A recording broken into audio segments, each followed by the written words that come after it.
सर्वभूतेषु यह पश्येत भगवद भावमात्मनः। बोले जो सब में श्री कृष्ण को देखे, ध्यान से सुनना, जब सबको देखे तो सब में कृष्ण को देखे। कृष्ण को देखे का मतलब क्या होता है? ये नहीं होता कि मेरे बगल में जो बैठे हैं ये भी कृष्ण है, ये भी द्वारिकाधीश हैं, आगे वाले जगन्नाथ जी हैं, पीछे वाले मथुराधीश हैं, इधर वाले राधारमण हैं, उधर वाले राधा वल्लभ हैं। सब में कृष्ण को देखने का मतलब क्या है? सब में कृष्ण को देखने का मतलब क्या है? सब में गुण का दर्शन।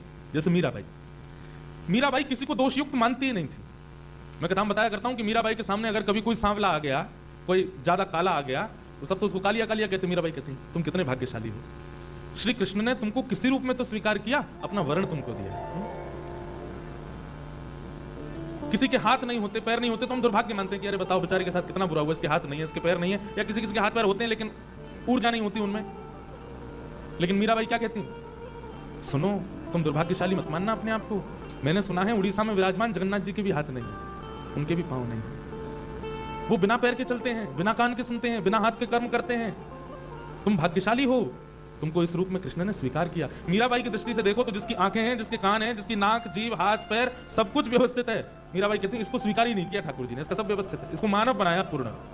और कोई तनिक भी अपूर्ण होता तो मीराबाई कहती है इसको ठाकुर जी ने किस रूप में स्वीकार किया। किसी का बालक बड़ा चंचल है, माता दुखी रहती, मेरा बेटा इतना ऊधम मचाता है, बोले कि कृष्ण ने इसको किसी रूप में तो स्वीकार किया, आपने ऊधम दे दिए। कोई बहुत गंभीर है तो मीराबाई कहती है इस पर राम जी की कृपा हुई है। कोई बहुत क्रोधी है तो मीराबाई कहती है जब श्री कृष्ण परशुराम बनते हैं तो वो भी ऐसे ही रहते हैं, किसी में दोष नहीं। उत्तम भागवत का लक्षण क्या है? वो सामने वाले व्यक्ति को जब देखेगा, उसका अनुभव करेगा, उसको परखेगा तो परखेगा किसी दोष के रूप में नहीं, ठाकुर जी के रूप में। इसमें जो दोष है वो ठाकुर जी में कौन सा गुण है ऐसा? जैसे कई बड़े लोभी लोग होते हैं, कई बड़े लोभी लोग होते हैं, उनको धन का लोभ, उनको ऐश्वर्य का लोभ, उनको पद का लोभ। अब लोभी व्यक्ति को देखकर के आप उसमें गुण कैसे देखोगे बताओ? लोभी व्यक्ति में गुण कैसे दिखे? लेकिन दिखेगा, लोभी व्यक्ति जब सामने आए, आपको जैसे पता चले लोभी है, ओ वामन भगवान की कृपा है इस पे।